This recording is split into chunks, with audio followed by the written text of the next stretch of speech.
Bonjour, Fabrice Jordan pour les portes du Tao, bienvenue. Bienvenue surtout dans cette nouvelle série qu'on a appelée Astro Tao.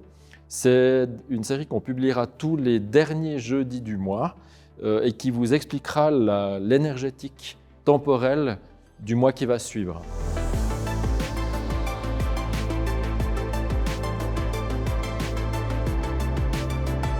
Alors, ce mois, le mois d'octobre, vous verrez qu'il commence le 8 octobre. La temporalité chinoise ne se calque pas tant sur les choses visibles que sur l'énergétique sous-jacente. On le voit par exemple au printemps.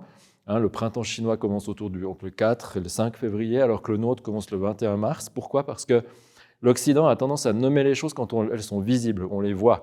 Le 21 mars, les plantes sont sorties de terre, on les voit, on voit que la végétation repousse.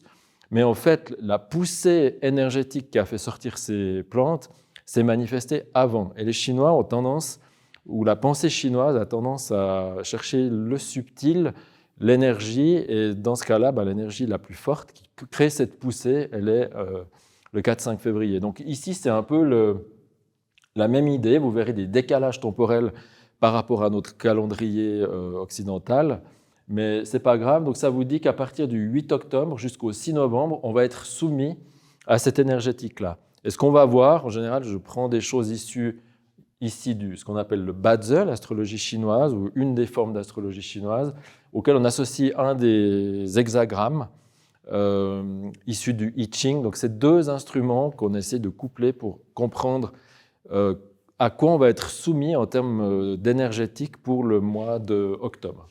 Alors bon, je ne rappelle pas trop qu'on est dans une année bois et eau, et vous voyez qu'on a un bois yang et une eau yang, donc comme on pouvait s'y attendre, cette année est une année de raz-de-marée, et on le voit à tous les niveaux. Je pense qu'il n'y a pas besoin d'expliquer plus. Donc c'est toujours dans ce contexte-là qu'on est, mais il faut quand même savoir qu'actuellement, octobre, on arrive vers la fin de l'année malgré tout. Donc la poussée qui poussait autant du début d'année est quand même en phase où elle est en train de décliner actuellement. On est toujours soumis à cette énergie, mais un petit peu moins. Et c'est intéressant que l'énergie du mois d'octobre ici, vous voyez, c'est le mariage d'une énergie de terre avec une énergie de métal. Alors ici, on appelle ça le chien de métal. Moi, je n'aime pas tellement utiliser le nom des animaux parce que je préfère me référer directement aux idéogrammes et aux éléments. Ça nous permet souvent intuitivement de mieux comprendre ce qui se passe. Alors, qu'est-ce que ça nous dit déjà juste ça? Vous savez que dans la théorie des 5 mouvements, des 5 éléments, c'est la Terre qui produit le métal. Alors, si on associe une Terre qui produit un métal, parce qu'en fait, dans la carte Bazi, cette Terre se trouve sous le métal, eh bien, ça nous dit qu'on va avoir un métal très fort au mois d'octobre. Et en plus, on est à l'automne, on est dans un mois qui est lié temporellement, énergétiquement au métal. Et donc, ça veut dire que ce métal, il va être fort pour plein de raisons différentes, mais en plus, il se trouve que le calendrier soutient le métal. Donc, on va dire qu'on a un métal qui est très, très fort pendant ce mois d'octobre. Et pas n'importe quel métal. Ici, c'est un métal yang, et ici, c'est une terre yang. Donc, il y a un truc un peu rude, un peu tonique, en fait, qui se prépare. Alors, qu'est-ce que ça veut dire un métal très fort? Eh bien, ça réfère à toutes les analogies qui sont liées au métal. Alors, qu'est-ce que ça veut dire d'avoir un métal qui est très, très fort en octobre? Eh bien, ça va nous ramener à la signification du métal en général dans les analogies. Et le métal, notamment, est lié à tout ce qui tranche, qui coupe et qui discrimine, en fait. Et qui dit, au fond, le métal établit des limites. Vous voyez, par exemple, quand on veut une armure, quand on veut se protéger, on met une armure en métal. Quand on veut un bouclier, on met un truc en métal. Donc le métal a quelque chose d'assez terrible parce qu'en même temps, il nous protège, mais en même temps, il peut nous enfermer aussi.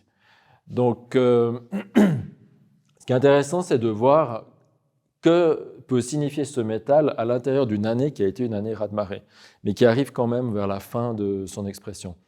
Pour moi, un métal très fort comme ça, à la fin d'une année comme ça, c'est une année où on compte ses billes, où on commence à trier vraiment les effets de ce raz-de-marée. Donc il faut profiter de ce mois d'octobre, qui ira donc du 8 octobre au 6 novembre, pour faire le point, trier, utiliser toutes les expériences qu'on a eues dans l'année pour se dire, bon, ok, ça je garde, ça je ne garde pas, et ce que j'élimine, ben voilà, il va falloir trouver une manière intelligente de l'éliminer, et ce qu'on va garder, une manière intelligente aussi de le thésauriser, voire même de le mettre en réserve pour essayer de le cultiver plutôt, parce que ça fait partie de l'intelligence de nos expériences. Si on cultive ce qui a bien marché, ben, le nouveau printemps qui s'en suivra l'année prochaine a plus de chances d'être quand même porteur. Ce qui est intéressant, c'est que vous voyez que dans cette branche terrestre ici, qui est en fait une terre yang, eh bien, qu'on retrouve ici d'ailleurs, on a associé ici deux éléments. On a un métal in ici qui vient directement en plus aussi nourrir le métal, la raison pour laquelle je vous dis que ce métal il est très fort au mois d'octobre. Et on a un feu in. Alors heureusement, on a deux éléments in ici qui viennent contrebalancer cet aspect très yang en haut. Qu'est-ce que ça veut dire? C'est que le tri qu'on doit faire, vous voyez, le métal in par rapport au métal yang, il a cette caractéristique d'être très précis. Le métal yang, il déblaye en fait. C'est comme un bulldozer au fond. Il ne fait pas dans le détail, pas dans la dentelle. Par contre, le métal in, il est précis. Il est attentif aux détails. Il est attentif à la beauté des détails aussi.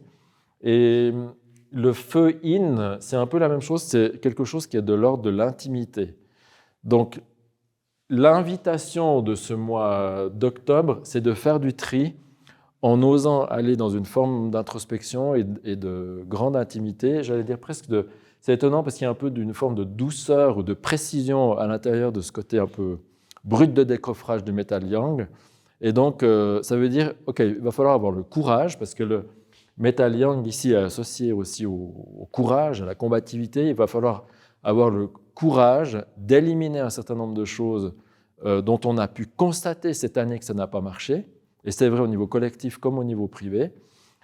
Un courage, mais un courage qui est basé sur une introspection fine et détaillée de nos expériences et aussi avec lucidité et vraiment une grande honnêteté personnelle. Parce qu'au fond, l'extérieur s'en fout en fait de ce qu'on va faire, c'est surtout finalement entre nous et nous.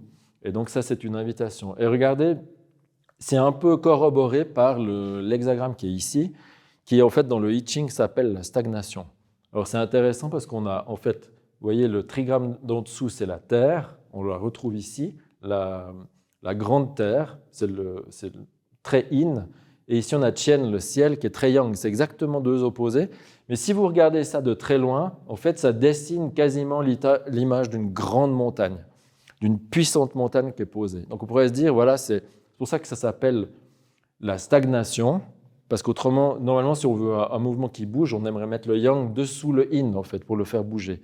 Mais là, non, en fait, chaque élément est à sa place, donc en fait, les choses ont tendance à stagner.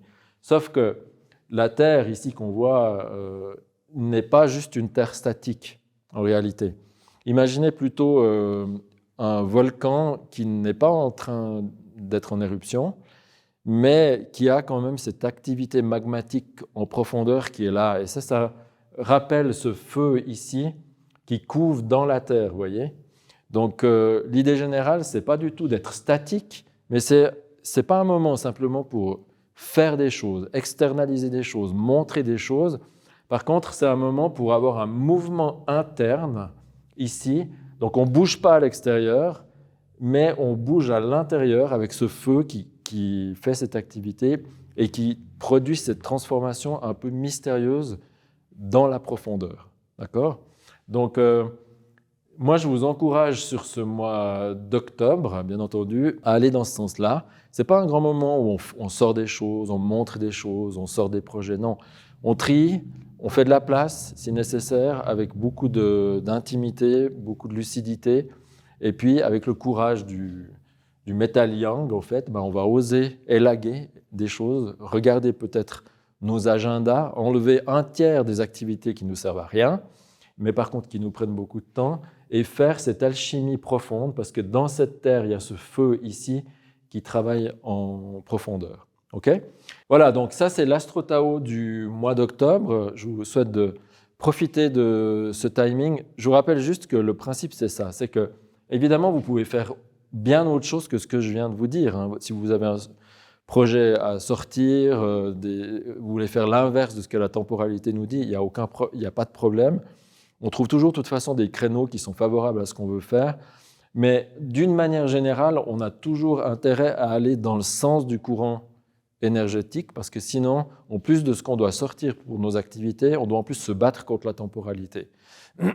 Donc, c'est toujours intéressant de se dire, ben voilà, j'essaye d'aller avec la temporalité du mois, parce que simplement, on devra sortir beaucoup moins d'énergie pour une efficacité qui va être décuplée si on est en accord avec la temporalité.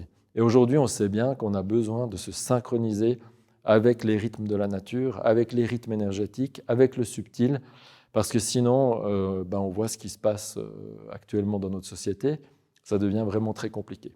Voilà, je vous rappelle que si cette vidéo vous a plu, vous pouvez la partager, vous pouvez la liker, ça nous aide, ça nous soutient aussi par rapport au travail qu'on fait. Et puis, n'oubliez pas de vous abonner à la chaîne et d'actionner le petit gli-gli là qui fait que vous serez averti à la prochaine publication. Et puis moi, je vous retrouve avec plaisir à la prochaine Astro Tao qui sera fin du mois d'octobre, donc le dernier jeudi du mois d'octobre. À tout bientôt.